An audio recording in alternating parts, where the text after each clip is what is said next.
yetu kama taifa itayumba pale ambapo vijana wetu wataanza kujitoa katika fursa za kushiriki kuwaweka viongozi wetu, kwa sababu wakishiriki kuwaweka viongozi wetu wanapata fursa ya kuendelea kujifunza, kujiandaa, kuchukua vijiti vya viongozi na wao kuwa viongozi. Ni sana viongozi wote wa imani walioko hapa, viongozi wa dini, kila mmoja anafurahia uwepo wa vijana, kwa sababu baba askofu utakapostaafu, shehe wa mkoa, muda wako wa kustaafu ukifika, ungependa vijana ambao wamejiandaa, wameshiriki kufunzwa na kulelewa, wanachukua nafasi ya kuongoza. Nchi yetu imekuwa nchi ya amani, imekuwa nchi ya utulivu, nchi ya watu kusikilizana, nchi ya watu kusemezana, kujadiliana pale ambapo tunaona tuna tofauti. Na ni lazima umoja huu, mshikamano huu, ujasiri huu wa Tanzania ulioachwa na baba wa taifa Julius Nyerere uendelee.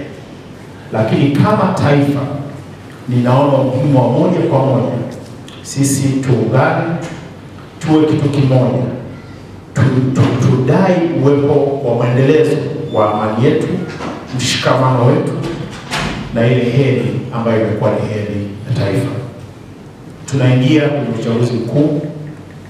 Moja, tuendelee kusisitiza, tuendelee kuhubiri, tuendelee kuwataka Watanzania wote kwanza waienzi amani na mshikamano wa taifa letu.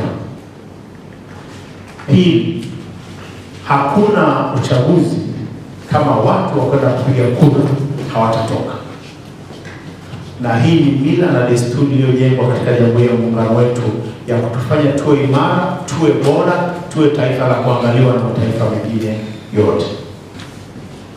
Kulinusuru taifa ni lazima tuondoe viashiria vyote vinavyoleta mashaka juu ya mwendelezo wa ustawi wa taifa letu. Katika kujadili leo, tujadili ni namna gani kila kiongozi aliyoko hapa atachukua fursa moja kwa moja yeye mwenyewe kuwasisitiza hawa watu wote wa hapa Musoma, wa Mara na kanda ya Ziwa na Tanzania kwa ujumla wajitokeze kwa wingi kwenda kupiga kura. Ni jambo linaheshimisha nchi sana miongoni mwa mataifa. Tunaposimama kwenye jamii,